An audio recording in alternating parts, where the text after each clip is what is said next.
My story is not like a traditional one, where I planned to be a chef. Izumi has been a beautiful journey. Feel so blessed to be here. Hello, this is Nooresha Kably. I'm the chef and co-founder of Izumi. I'm born in a family that was a very food-centric family. So every meal mattered.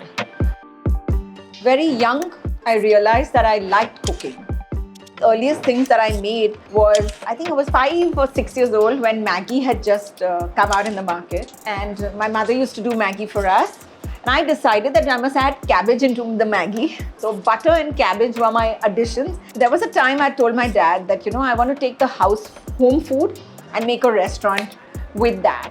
And he looked at me, he smiled, he said, home food is good at home only, Nooresha. My husband then, Anil, who's also my partner, was part of Zenzi.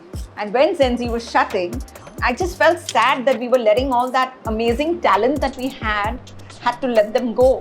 When Anil and I discussed it, he says, why don't you do something with food? Because you've always been so fond of it. When I called the boys, they said, sure, madam, we'll join you. So we did catering. Some people asked us if we would do sushi. At that time, I didn't know a word about that. So I asked one of the boys who made sushi, and he very willingly says, yes, ma'am, I will do it for you.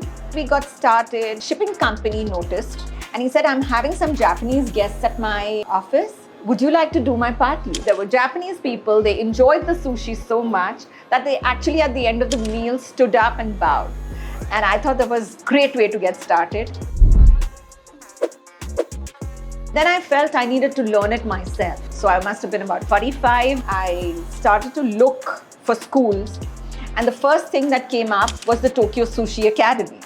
I just signed up and I landed up there a month later.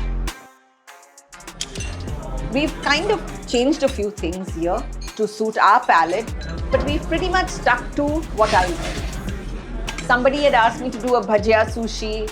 Somebody had asked me to put butter chicken in the sushi, seasoning like that. When we started, there was a very small amount of people that used to go to Japan for vacation.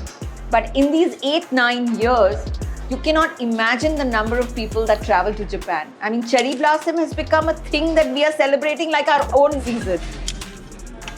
When we do traditional food vis-a-vis the more popular food, the number of people that actually try this is still very limited. There's a lot more maturing of this market to happen to completely take off something that's a mass appeal.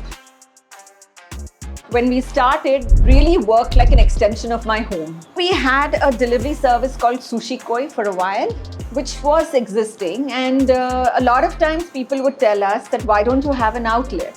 We found one little shop. It's called Perry Cross Kantwadi. 16-seater, that's all it was. I didn't think that we could just do a basic sushi restaurant. I always knew that we'd have to have a wider repertoire. I'm a Japanese chef and I'm looking for a job. I'd like to come and meet you. So he came and I was a bit wary, like, who's contacting us? But he came, met us, and he did it a little differently. And he did the nigiri so beautifully. The minute I saw he had done the nigiri, well, I said, you're hired.